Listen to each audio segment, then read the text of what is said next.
Hindi kumakalma ang tensyon sa Middle East dahil sa mga engkwentro sa pagitan ng United States at mga grupong suportado ng bansang Iran. Inatake ng grupong Houthi ang mga barkong pagmamay-ari ng United States at United Kingdom sa Red Sea. Hindi pa rito nagtatapos ang pag-aamok ng Houthi, maging ang mga civilian oil at cargo ships ay hindi rin nila pinalampas. Namuo ang matinding galit sa bansang US dahil sa ginawa ng Houthi, lalo na't nasa Siyam na po ang bilang ng mga barkong inatake nila sa Gulf of Aden at Bab al-Mandab Strait, at halos lahat ng mga barkong ito ay pagmamay-ari ng bansang US. Nakapagdesisyon ang mga opisyal ng US na oras na upang ipakitang sila ay isang makapangyarihang bansa at ang malawak na karagatan ng Red Sea ang nakikita nilang potensyal na entablado upang isagawa ang plano. Ang suggestion ng mga US officials ay gamitin ang USS Dwight Eisenhower, USS Philippine Sea, USS Gravely, USS Mason at USS Laboon na sangkap upang targetin ang lahat ng mga barkong pagmamay-ari ng Iran. Ang desisyong ito ay maaring magdulot ng malaking epekto sa mga bansa o grupong sangkot sa insidente. Samantala, ang mga defense officials naman mula sa US Central Command ay nagbigay ng suhestyon kay President Biden na bilang pagganti sa Iran, palulubugin nila ang barko ng Iran na MV Beshad habang kasalukuyang nakadaong sa Red Sea. Ang barkong MV Beshad ay galing sa Iranian Revolutionary Guard. Ilang buwan na rin itong nakatambay sa Red Sea at Gulf of Aden at iniisip nilang may kinalaman ang barkong ito kung bakit nakakakuha ng mga impormasyon at potensyal na target ang grupong Houthi. Sakaling magtagumpay ang US na palubugin ang barko, mapuputol na rin ang mga natatanggap na benepisyo ng Houthi mula sa MV Beshad. Ang tulong ng United Kingdom ay inaasahan din ng mga tao, lalo na't magandang taktika ito upang mabilis na makamit ang tagumpay. Ang HMS Diamond, HMS Richmond at HMS Lancaster ay ang tatlong grupong mula sa Royal Navy frigates na lumaban sa mga grupong suportado ng Iran, katuwang ng US sa Red Sea. Suportado ng US Defense Authorities ang operasyong palubugin ang MV Beshad dahil para sa kanila lumagpas na sa limitasyon ng Iran. Matapos ang mga drone attacks sa kampo ng US sa bansang Syria, nagdesisyon ang gobyerno ng United States na umatake rin pabalik sa mga armadong grupong sumusuporta sa Iran. Plano rin ng US na targetin ang mga militar, tauhan at pasilidad sa Iraq at Syria. Nagalit ang Prime Minister ng Scotland sa UK dahil sa pagkampi nito sa Israel. Ang Scotland Prime Minister kasi ay pumapanig sa mga taga-Gaza. Ibitin niyo ang mga ulo niyo sa kahihiyan, ayon sa Prime Minister ng Scotland na si Humza Yousaf. Kinonde na kahapon ng pinuno ng Scotland na si Humza Yousaf ang gobyerno ng UK at ang oposisyong Labour Party dahil sa kabiguan na humiling ng agarang tigil putukan sa Gaza. Ang kaniyang mga sinabi ay ipinahayag matapos ang mga puwersa ng Israel ay naglunsad ng bagong mga pag-atake sa lungsod ng Rafah sa katimugang Gaza Strip noong Linggo.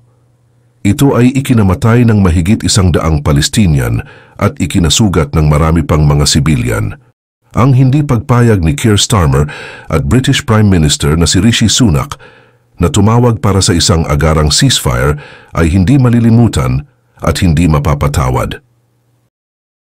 Ayon kay Yousaf na pinost niya sa X, "The UK government and Labour opposition should hang their heads in shame as we witness a massacre that is killing thousands of women and children in front of our very eyes," dagdag ni Yousaf. Samantala ang pinuno ng Westminster ng Scottish National Party na si Stephen Flynn ay sumulat kay Sunak at Starmer na hinihimok silang suportahan ang isang ceasefire sa Gaza. Gumamit ang hukbo ng Israel ng mga gunboat para bombahin ang dalampasigan, gayon din ang mga helicopter, upang magpaputok ng mga machine gun sa mga mamamayan at lumikas na mga tao sa hilagang kanluran ng Rafah. Pumunta ang mga Palestinians sa Rafah para hindi madamay sa pag-atake ng Israel Army sa Gaza. Ayon sa mga reports, Hindi titigil ang US sa pag-atake sa Iraq at Syria hanggat hindi nabubura ang mga grupong sumusuporta sa Iran, ngunit ang pinakapangunahing layunin ng US ay puksain ang Iranian Revolutionary Guards sa Iraq at Syria. Paniniwala ng gobyerno ng US, ang Iranian Revolutionary Guard ang naghahatid ng impormasyon sa mga armadong organisasyon sa Iraq at Syria. Sila rin ang nagbibigay ng suportang militar at material sa kanila upang targetin ng US. Lalong lumaki ang galit ng United States dahil sa pagtaas ng kaso ng mga pag-atake sa kampo ng US lalo na sa Iraq at Syria. Umabot ang naitalang insidente ng halos 160.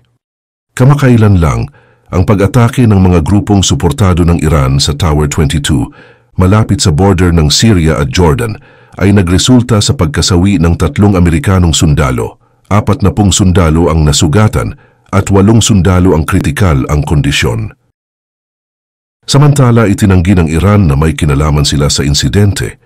Itinanggi rin ng Jordan na dito naganap ang pag-atake. May mga kumalat ring aligasyon patungkol sa mga pagtama ng mga missiles sa US military base sa Al-Omar oil field na nasa Syria. Ang mga miyembro ng US Congress ay nanawagan para umatake pabalik sa Iran. Matapos ang mga panawagan at pagpaplanong gumanti sa barko ng Iran, muling hinikayat ng mga congressional lawmakers si President Joe Biden na umaksyon sa lalong madaling panahon.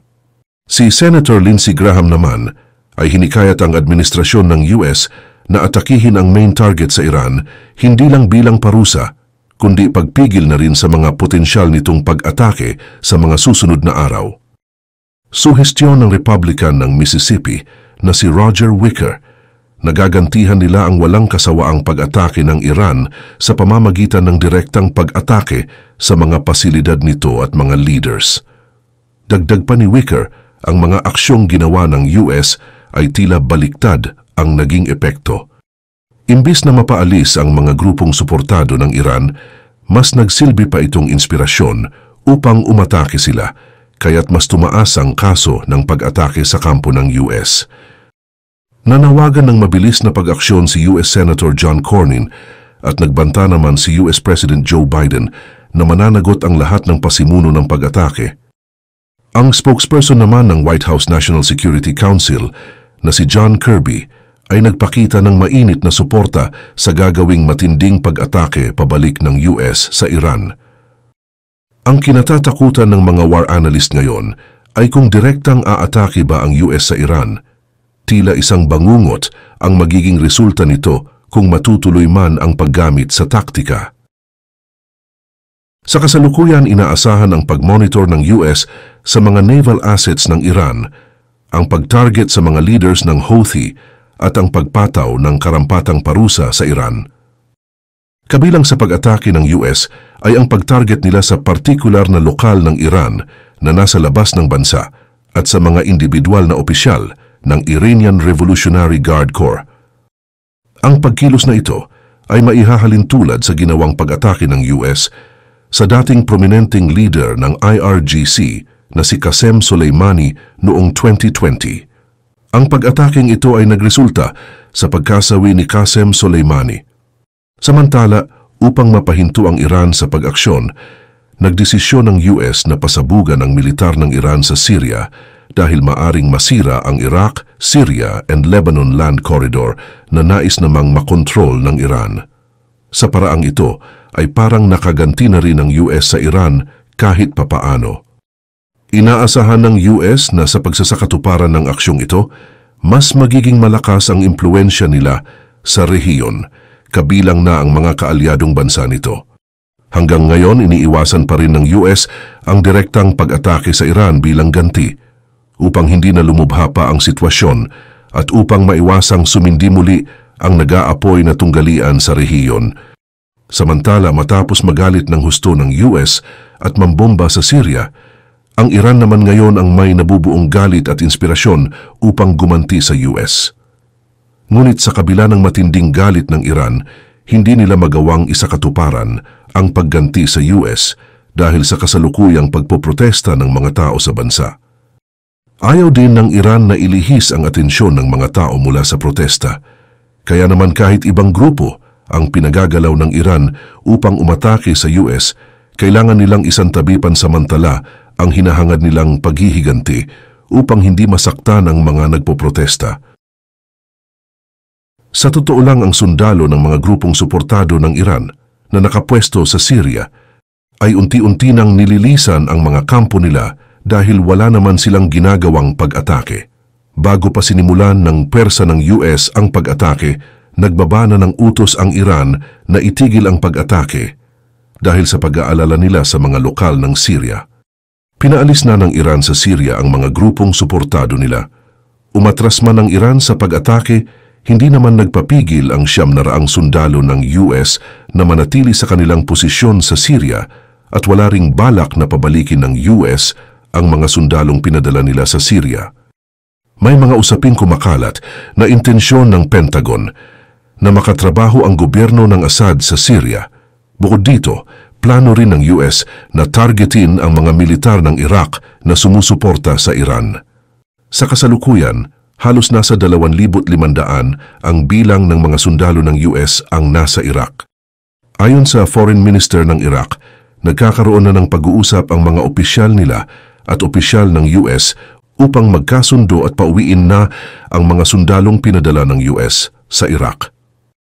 Ayon sa nilalaman ng sulat, aabot pa ng ilang buwan ang negosasyon sa pagitan ng dalawang bansa. May mga usapin ding kumakalat na walang balak ang United States na i-pull out ang mga sundalong pinadala nila sa Iraq sa kabila ng kasalukuyang negosasyon ng dalawang bansa. Ngunit mas mataas ang tiyansang ilipat lang ng United States ang 2,500 sundalo mula Iraq papuntang Syria, lalo na't mas nagiging seryoso ang digmaan ngayon sa Syria. Bukod sa dami ng militar ng US sa Syria, isa rin ang Israel sa pinakamalalakas nilang kaalyansa. Minsan nang nagpadala ng airstrike ang Israel sa mga grupong suportado ng Iran na nasa Damascus.